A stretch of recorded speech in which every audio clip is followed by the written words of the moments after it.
The worst part wasn't the silence. It was the backpack dropped right by the swings at Magnolia Park, half-zipped, with a juice box still inside. No footprints, no screaming, just a soft wind, a fading sunset, and a pink, glittery backpack that should have gone home with Lily Walker, 9 years old. Brown hair in a braid. Favorite shoes. Rainbow sneakers, smart, shy, and always home by 4:15, except today. At 4:32 p.m., her mom called the school. At 4:39, she was driving around the neighborhood. By 5:10, the sheriff's department had the entire park sealed off with yellow tape, and a rescue grid was forming. People showed up in droves. Neighbors, teachers, even teenagers with flashlights. They combed the woods, peeked into old sheds, yelled her name, into bushes. But as night fell and cold settled over the sleepy Oregon town, voices faded, the light faded, and hope started to do the same. Officer Daniel Ruiz was on hour 14 when the call came through. Another missing kid, another frantic parent, another ticking clock. He looked down at his partner, Echo. The black and tan German shepherd sat like a statue beside the cruiser, tongue curled, ears perked. A little older than most canines, Echo had never been the fastest or flashiest dog. But he had something else, something deeper. He felt things. Dan couldn't explain it. But Echo always knew which door to pause at, which closet to stare at, which bush held something more than leaves. When others gave up, Echo lingered. And sometimes that was all it took. They arrived at Magnolia Park at 6:42 p.m. The scene was calm but tense. Media vans parked at the edge. Flashlights dotted the fields. A drone buzzed overhead. Volunteer coordinator handed Dan a laminated map of the search radius. She vanished right after school, the man explained. Witnesses say she was on the swings alone. Then nothing. Backpack was found here. He pointed to the base of a slide. Dan nodded and clipped Echo's leash. Let's get to work. He gave the command, and Echo lowered his nose, weaving along the grass, around benches, toward the trees. For 15 minutes, Echo circled, sniffed, turned back. He paused at a chain-link fence. Saturday wind. Dan took note. Something. Echo moved again, this time toward the creek bed that ran beneath the park. A concrete storm drain. Mouth opened just ahead, covered in moss and rust. Echo stopped, stared at it, tail low, ears stiff. Then he whimpered. Most dogs bark. Echo mourned. Dan stepped forward, peered into the pipe. Nothing but darkness. He pulled out his flashlight and scanned the inside. Just moisture on concrete. Leaves, no sound, no movement. A search supervisor behind him frowned. Already checked it. Small drainage. Tunnel. Just runoff. Doesn't go far. Echo thinks otherwise, Dan replied. He's just picking up old scent. Maybe Dan let Echo stay by the pipe while he continued the search elsewhere. But every time Echo was called away, he returned. Same spot, same silence, same eyes locked on the void. By midnight, most teams had packed up. Rain started to fall. Lily was still missing. The next morning's headlines said what no one wanted to admit. Search for Lily Walker comes up empty. At the sheriff's office, Dan stared at the corkboard map. Echo lay on the floor beside him, paws tucked, eyes alert. Every few minutes he looked toward the door. You still think she is there? Dan asked quietly. Echo didn't move. Dan grabbed his coat. They returned to the park alone. No news.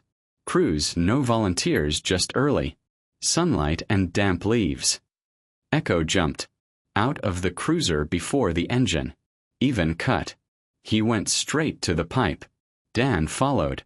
There was something about Echo's posture. Rigid, unblinking. Not alert but pleading. Like the dog. Wasn't trying to point at something. He was begging Dan to believe him. Dan knelt. All right, buddy. One more time. He leaned into the pipe, shined his flashlight. Still nothing. Then he thought he saw movement. He blinked. Nothing. He turned the light off. Waited. Seconds passed. Then something. A tiny sound like fabric scraping. Concrete, and then a hand small trembling. Pale. It slid out from behind a bend-in. The pipe, fingers reaching barely. Moving. Dan's heart froze. Lily, he whispered. If stories like this move you, don't forget to subscribe to Heroes. 4 Animals on YouTube. We bring you real stories of brave kinds and silent rescues that might otherwise go unseen. Every like and share helps more people believe in second chances and 4-legged heroes. Dan radioed it in. Paramedics. Fire rescue. Backup. He crawled partway into the tunnel, speaking gently, guiding her with his voice. When they pulled her out, she was soaked, shivering, and barely conscious. Dehydrated, cold, but alive. Wrapped in a foil blanket, she whispered just loud. Enough for Dan to hear. I heard the dog. What? The dog. He was there. I stayed awake 'cause I heard him. Echo sat beside the stretcher, licking her wrist gently. As the medic worked, his tail moved. Once, they later learned she'd been followed after school by a man in a hoodie. No one saw it. She panicked and ran, squeezing through the brush and crawling into the storm drain to hide. She'd gotten lost in the dark and fallen asleep. When the rain came, she stayed put, afraid if she moved, she'd never find her way out. She said she felt like no one was coming until she heard the dog outside the pipe, and she knew someone hadn't given up. The press didn't cover that part. The footage showed the rescue, the ambulance, the crying parents, but not the canine who stood vigil at a hole in the ground when everyone else had packed up. Not the whimper that woke a girl from fading sleep. But Lily would never forget. Neither would Dan, and neither would Echo. The local paper called it a miracle. Lost girl found in storm drain. Thanks to canine hero, pictures ran front and center. Lily Walker wrapped in a silver emergency blanket, her face pale but her eyes open. Echo sat beside her like a statue, the perfect portrait of calm and loyalty. But by the next morning, the miracle was already being dissected. News vans rolled out. Reporters moved on to the next fire, the next political scandal. And while Lily was recovering at the hospital, while her parents cried in the hallway and thanked every god they could think of, questions started to circle. Whispers. Doubts. She must have wandered in there herself. Why didn't she yell sooner? Maybe it wasn't an abduction at all. Are we sure she didn't make it up? Officer Dan Ruiz heard it at the precinct first. Someone dropped a manila envelope on his desk labeled Lily Walker internal note. Inside were typed reports, analysis of the timeline, commentary from a behavioral analyst out of Salem. The phrase possible fabrication or trauma-induced confusion had been underlined. Dan stared at the page for a long time. Then he looked down at Echo, curled up beside his boots, tail lightly flicking. She didn't make it up, he said softly. Echo opened one eye. Dan knew that look, the we're not done yet look. A few days later, Dan stopped by the hospital. Lily was awake, but still quiet. Her parents were there, polite, but tired. The air in the room felt heavy, like everyone was bracing for something. Maybe blame, maybe just more questions.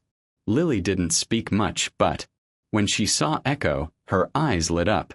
She motioned for him to come closer. Echo trotted to her bedside and rested his head gently on the mattress. That's when she whispered. He came back. Dan knelt beside her. You remember what happened? She nodded slowly. I ran. A man. He was wearing dark clothes. I think he was following me. Did you see his face? She shook her head. No, just boots and his voice. He told me to stop. Dan felt his chest tighten. And that's when you hid. In the pipe. I wanted to wait until he left, but then I got lost. It got dark. And I fell asleep, but I heard Echo outside. He was the only one. She paused. I knew I wasn't invisible anymore. Dan typed up a full report and turned it in. It got filed. No further questions were asked. The sheriff's office said there was no surveillance footage, no physical evidence of an abduction. They chalked it up to a child running from fear. A misinterpretation. Case closed. Dan knew better. So did Echo. He went back to the scene alone. This time, the storm drain had been covered with temporary fencing, but the area beyond the park still felt wrong. Not the crime scene itself, but something nearby. A stillness that didn't sit right. Echo was on edge. Again. Not barking, just watching. Dan let him lead. They walked past the edge of the park, through overgrown brush and into a wooded area that wrapped behind a storage facility and a seldom used maintenance road. About 100 yards in, Echo froze. Then he lowered his head, started sniffing in circles. Dan followed. What is it, buddy? Echo stopped at a tree trunk where the grass had been flattened. Next to it, something small. A crushed juice box. Dan's stomach turned. Same brand that was in Lily's backpack. He knelt down. You're saying she made it this far? Echo wagged once. They searched for another hour, found more signs. A footprint. Partial but large. A torn piece of fabric stuck to barbed wire. Dan photographed everything. It wasn't nothing, but it wasn't enough for a case. That night, he brought the evidence to a contact. Mia Reynolds, a local crime analyst who used to work for Portland PD before burnout drove her out of the city. Looks like she was chased, she said after reviewing the layout. She didn't just run and hide. She was being hunted. Dan nodded, but no one believes it. They don't want to believe it, Mia said, sipping her coffee. You open that door and suddenly you've got a predator operating in a suburban park. You think the mayor wants that headline? Dan looked away. So we do nothing. Mia slid the juice box back across the table. We keep looking off the books. Echo and Dan went back every night that week. Each time Echo led them to something new. Scent trail near a utility shed. Rusted flashlight under a pile of branches. A section of fence that had been bent open and tied back with zip ties. Too many coincidences, not enough proof. Dan documented it all quietly, building a file at home. If the department wouldn't take it seriously, he'd make sure someone did. And then on Friday night, Echo did something he hadn't done since the day they found Lily. He sat in front of a pile of rocks and whimpered. Dan moved the rocks. Aside, beneath them, hidden in a shallow dugout, was a torn black hoodie. Too small for an adult, too large for a child. Inside the pocket a burner. Phone. Battery. Battery dead. Dan held it up in the flashlight beam. Got you. Back at his house, Dan charged the phone. Using a universal cable. It powered on. No contacts, no text history. But in the gallery a single photo, a blurry image, of the Magnolia Park sign, time-stamped. 2 hours before Lily went missing. Someone had scoped the place. Dan's fingers clenched around the phone. He called Mia. You were right. By the next morning, the photo had been traced to a disposable email backup tied to 3 other burner devices used in reported loitering incidents across the state, outside schools, daycares, even a public pool. Whoever this person was, he'd been traveling, watching, and now he was gone. Dan walked into the station Monday morning and dropped the phone on the captain's desk. You need to reopen the case. The captain frowned. Where did you get this? Off the books. Echo tracked it. You understand this isn't proper chain of custody. Chain of custody didn't find Lily. Dan snapped. The room went quiet. Dan straightened. I'm not trying to be a hero, but we have a pattern. We have a person out there who isn't done. The captain leaned back. I'll elevate it quietly. But don't go rogue again. Dan nodded once, then turned and walked out with Echo at his side. That evening Dan visited Lily again. She was drawing with crayons, simple shapes and stick figures. One of them was a dog. When she saw him she smiled. I told Mom I want to be like Echo when I grow up, she said. Dan grinned. You mean strong and quiet? She nodded. And brave. Echo nudged her hand with his nose. She giggled. Back home Dan updated his board. Now it wasn't just 1 dot. It was 6. 6 towns, 6 parks, 6 girls who'd gone missing and been found quickly, shaken, but unharmed. And all 6 towns had been visited by 1 black SUV spotted on local gas station cameras. Dan pinned the photo to the center. Echo lay beneath the board, watching, waiting. Because this wasn't over, not by a long shot. Echo stood at the edge of the map, in Dan's living room, staring up at the board like he understood it. 6 push pins marked 6 towns, 6 girls, 6 near misses, and 1 black SUV. Dan Ruiz hadn't slept in almost 30 hours. Coffee didn't help anymore. It just made his hands shake faster. He had a folder stuffed with grainy security cam screenshots, timestamps, police notes, and unofficial tips scribbled in blue pen, but no name, no face, no suspect. Yet he glanced down at Echo, who was still tail twitching, like a clock hand waiting to strike the hour. You ready to find him? Dan asked. Echo stood. Answer received.